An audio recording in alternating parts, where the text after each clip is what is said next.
ಇದೀಗ ದಶಕಗಳ ಕಿತ್ತಾಟದ ಜೊತೆಗೆ ಸಿಟ್ಟಿಗೆ ಕೊನೆಗೂ ಬ್ರೇಕ್ ಬೀಳುತ್ತಾ ಅನ್ನುವಂತಹ ಪ್ರಶ್ನೆ. ತಮಿಳುನಾಡು ಹಾಗೆ ಕರ್ನಾಟಕ ಮಧ್ಯೆ ಕಾವೇರಿದ ಮಾತುಕತೆ ಮಹತ್ವದ ಚರ್ಚೆಗೆ ಈಗ ಸಜ್ಜಾಗಿರುವಂತದ್ದು. ಸಿಎಂ ಡಿಕೆ ಶಿವಕುಮಾರ್ ಜೊತೆಗೆ ವಿಜಯ್.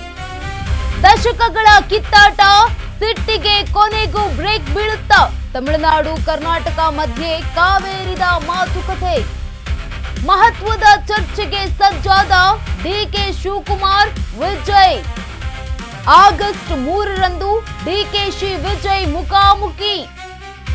ಕಾವೇರಿ ಜಲ ಹಂಚಿಕೆ ಕುರಿತು ಮಹತ್ವದ ಚರ್ಚೆ ಸಾಧ್ಯತೆ.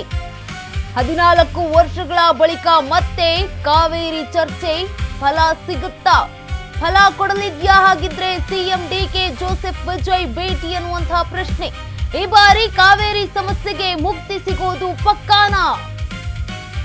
ನ್ಯಾಯಾಲಯದ ಹೋರಾಟದ ನಡುವೆ ಮಾತುಕತೆಗೆ ಪ್ರಯತ್ನ ಆಗ್ತಾ ಇರುವಂತದ್ದು ಇದೀಗ. ಕರ್ನಾಟಕ ಹಾಗೆ ತಮಿಳುನಾಡು ಸಿಎಂಗಳ ಮಧ್ಯೆ ಈಗ ದಶಕಗಳ ಕಿತ್ತಾಟ ಸಿಟ್ಟಿಗೆ ಕೊನೆಗೂ ಬ್ರೇಕ್ ಬೀಳುತ್ತಾ ತಮಿಳುನಾಡು ಕರ್ನಾಟಕ ಮಧ್ಯೆ ಕಾವೇರಿದ ಮಾತುಕತೆ ಅಂತಾನೆ ಹೇಳಬಹುದು. ಮಹತ್ವದ ಚರ್ಚೆಗೆ ಸಜ್ಜಾಗಿದ್ದಾರೆ ಕರ್ನಾಟಕದ ಸಿಎಂ ಹಾಗೆ ತಮಿಳುನಾಡು ಸಿಎಂ. ಆಗಸ್ಟ್ 3ರಂದು ಡಿಕೆಶಿ ಹಾಗೆ ವಿಜಯ್ ಮುಖಾಮುಖಿಯಾಗಲಿದ್ದಾರೆ. ಕಾವೇರಿ ಜಲ ಹಂಚಿಕೆ ಕುರಿತು ಮಹತ್ವದ ಚರ್ಚೆಯನ್ನ ಕೂಡ ನಡೆಸುವಂತಹ ಸಾಧ್ಯತೆ ಇದೆ. 14 ವರ್ಷಗಳ ಬಳಿಕ ಮತ್ತೆ ಕಾವೇರಿ ಚರ್ಚೆ ಫಲ ಸಿಗುತ್ತಾ ಅನ್ನುವಂಥದ್ದು. ಫಲ ಕೊಡಲಿದ್ಯಾ? ಹಾಗಿದ್ರೆ ಸಿಎಂ ಡಿಕೆ ಜೋಸೆಫ್ ವಿಜಯ್ ಅವರ ಭೇಟಿ. ಈ ಬಾರಿ ಕಾವೇರಿ ಸಮಸ್ಯೆಗೆ ಮುಕ್ತಿ ಸಿಗೋದು ಪಕ್ಕಾನಾ? ಹಾಗಿದ್ರೆ ಇನ್ನು ನ್ಯಾಯಾಲಯದ ಹೋರಾಟದ ನಡುವೆ ಮಾತುಕತೆಗೆ ಈಗ ಪ್ರಯತ್ನ.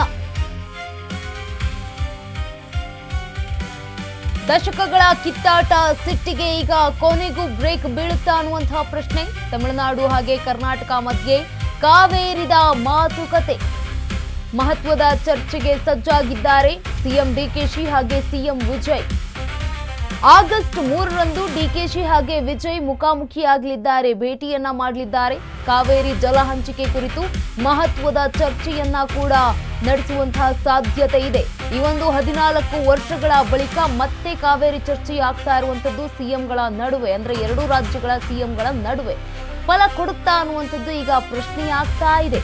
ಈ ಬಾರಿ ಕಾವೇರಿ ಸಮಸ್ಯೆಗೆ ಮುಕ್ತಿ ಸಿಗೋದು ಪಕ್ಕಾನಾ? ಹಾಗಿದ್ರೆ ಯಾರು ಮಾಡದಂತಹ ಒಂದು ಸಮಸ್ಯೆ ಬಗೆಹರಿಸದಂತಹ ಸಮಸ್ಯೆ ಈ ಇಬ್ಬರು ನಾಯಕರು ಸಮಸ್ಯೆ ಬಗೆಹರಿಸ್ತಾರ ಅನ್ನುವಂಥದ್ದಿದೆ. ಇನ್ನು ದಶಕಗಳ ಕಿತ್ತಾಟ ಜೊತೆಗೆ ಸಿಟ್ಟಿಗೆ ಕೊನೆಗೂ ಬ್ರೇಕ್ ಬೀಳುತ್ತಾ ಅನ್ನುವಂಥದ್ದು. ತಮಿಳುನಾಡು ಹಾಗೆ ಕರ್ನಾಟಕದ ಮಧ್ಯೆ ಈಗ ಕಾವೇರಿದ ಮಾತುಕತೆ. ಕಾವೇರಿ ನೀರು ಹಂಚಿಕೆ ವಿವಾದಕ್ಕೆ ಈಗ ಕೊನೆಗೂ ಈ ಇಬ್ಬರು ನಾಯಕರು ಈಗ ಚರ್ಚೆಗೆ ಮುಂದಾಗಿರುವಂಥದ್ದು. ಆಗಸ್ಟ್ 3ರಂದು ಡಿಕೆಶಿ ವಿಜಯ್ ಅವರು ಮುಖಾಮುಖಿಯಾಗಲಿದ್ದಾರೆ. ಡಿಕೆ ಶಿವಕುಮಾರ್ ಅವರ ಜೊತೆಗೆ ವಿಜಯ್ ಅವರು ಮಾತುಕತೆಯನ್ನ ನಡೆಸಲಿದ್ದಾರೆ. ಈ ಒಂದು ಮಹತ್ವದ ಚರ್ಚೆಗೆ ಈಗ ತಮಿಳುನಾಡಿನಿಂದ ಬೆಂಗಳೂರಿಗೆ ಆಗಮಿಸ್ತಾ ಇರುವಂಥದ್ದು ವಿಜಯ್ ಅವರು. 14 ವರ್ಷಗಳ ಬಳಿಕ ಮತ್ತೆ ಕಾವೇರಿ ಇರುವಂಥದ್ದು ಈ ಒಂದು ಚರ್ಚೆ. ಒಂದು 14 ವರ್ಷಗಳ ಹಿಂದೆ ಏನು ಜಯಲಲಿತಾ ಇದ್ರಲ್ವಾ, ಆ ಒಂದು ಕಾಲದಲ್ಲಿ ಹಾಗೆ ಸದಾನಂದ ಗೌಡ್ರು ಇದ್ದಂತಹ ಕಾಲದಲ್ಲಿ ಈ ಒಂದು ಚರ್ಚೆಯಾಗಿತ್ತು. ಕಾವೇರಿ ವಿವಾದಕ್ಕೆ ಮಾತುಕತೆಯ ಮೂಲಕ ಪರಿಹಾರದ ಪ್ರಯತ್ನ. ತಮಿಳುನಾಡಿನಿಂದ ನೀರು ಬಿಡುಗಡೆಗೆ ವಿಜಯ್ ಮನವಿ ಸಾಧ್ಯತೆ. ಜಲಾಶಯಗಳಲ್ಲಿ ನೀರಿನ ಕೊರತೆ ಬಗ್ಗೆ ಕರ್ನಾಟಕದ ಆತಂಕ. ಮೇಕೆದಾಟು ಸಮತೋಲನ ಜಲಾಶಯ ಯೋಜನೆ ಅಡಿ ಡಿಕೆಶಿ ಒತ್ತು. 2 ರಾಜ್ಯಗಳ ರೈತರ ಹಿತಾಸಕ್ತಿ ಕಾಪಾಡಲು ಸಿಎಂಗಳ ಪ್ರಯತ್ನ. ಡಿಕೆಶಿ ಹಾಗೂ ವಿಜಯ್ ಮಾತುಕತೆ ಮೂಲಕ ಪರಿಹಾರ ಸಾಧ್ಯ ಆಗುತ್ತಾ? ಸಿಎಂ ಡಿಕೆಶಿ ವಿಜಯ್ ಮಾತುಕತೆಯತ್ತ 2 ರಾಜ್ಯಗಳ ವಿಪಕ್ಷಗಳ ಚಿತ್ತ ಇದೆ. ರಾಜಕೀಯವಾಗಿ ರಾಜಿ ಮಾಡಿಕೊಳ್ಳಬಾರದೆಂದು ಒತ್ತಡ ಸಾಧ್ಯತೆ ಇದೆ. ವಿಜಯ್ ಕರ್ನಾಟಕಕ್ಕೆ ಹೋಗಿ ತಮಿಳುನಾಡಿಗೆ ಅನ್ಯಾಯ ಮಾಡ್ತಿದ್ದಾರೆ. ಕಾವೇರಿ ಒಪ್ಪಂದವಾದರೆ ತಮಿಳುನಾಡಿಗೆ ಅನ್ಯಾಯ ಆಗುತ್ತೆ. ಸಿಎಂ ವಿಜಯ್ ವಿರುದ್ಧ ಮಾಜಿ ಸಿಎಂ ಎಂಕೆ ಸ್ಟಾಲಿನ್ ಈಗ ಆಕ್ರೋಶವನ್ನ ವ್ಯಕ್ತಪಡಿಸ್ತಾ ಇರುವಂತದ್ದು. ವಿರೋಧ ಪಕ್ಷದವರು ಆಕ್ರೋಶವನ್ನ ಜೊತೆಗೆ ಕಿಡಿಕಾರೋದು ಸಹಜ, ಒಳ್ಳೆ ಕೆಲಸ ಆಗ್ತಾ ಇದ್ರೆ. ಇದೀಗ ಕಾವೇರಿ ವಿವಾದಕ್ಕೆ ಮತ್ತೊಂದು ಮಾತುಕತೆ ಯತ್ನ ಆಗ್ತಾ ಇರುವಂತದ್ದು.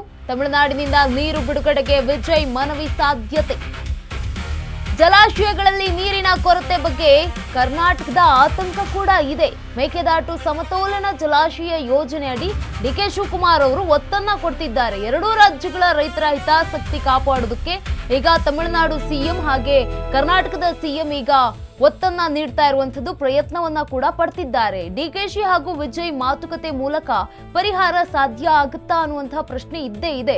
ಇಬ್ರು ನಾಯಕರು ಏನ್ ಮಾತನಾಡ್ತಾರೆ? ಈ ಒಂದು ಕಾವೇರಿ ವಿವಾದ ಎಷ್ಟೋ ವರ್ಷಗಳಿಂದ ವಿವಾದ ಇರುವಂತದ್ದು. ಈ ಇಬ್ಬರು ನಾಯಕರು ಬಂದ ಮೇಲೆ ಒಂದು ವೇಳೆ ಏನಾದ್ರೂ ಹಂತ ತಲುಪುತ್ತಾ, ಸಮಾಧಾನ ಆಗ್ತಾರಾ ಎರಡೂ ರಾಜ್ಯದ ನಾಯಕರು ಅನ್ನೋದು ಕಾದು ನೋಡ್ಬೇಕಾಗಿರುವಂತದ್ದು. ಕಾವೇರಿ ಒಪ್ಪಂದ ಆದ್ರೆ ತಮಿಳುನಾಡಿಗೆ ಅನ್ಯಾಯ ಆಗುತ್ತೆ ಅಂತ ಮಾಜಿ ಸಿಎಂ ಎಂಕೆ ಸ್ಟಾಲಿನ್ ಆಕ್ರೋಶವನ್ನ ವ್ಯಕ್ತಪಡಿಸ್ತಾ ಇದ್ದಾರೆ. ಸಹಜ, ಒಬ್ರು ಒಳ್ಳೆ ಕೆಲಸವನ್ನ ಮಾಡ್ತಾ ಇದ್ದಾರೆ ಅಂತಂದ್ರೆ ಅದಕ್ಕೆ ಕಲ್ಲು ಹಾಕೋದು ಇದ್ದೇ ಇರುತ್ತೆ. ವಿಪಕ್ಷ ಸ್ಥಾನದಲ್ಲಿರುವಂತಹ ಸ್ಟಾಲಿನ್ ಅವರು ಈ ರೀತಿಯಾಗಿ ಹೇಳಿಕೆಯನ್ನ ನೀಡ್ತಾ ಇರುವಂತದ್ದು.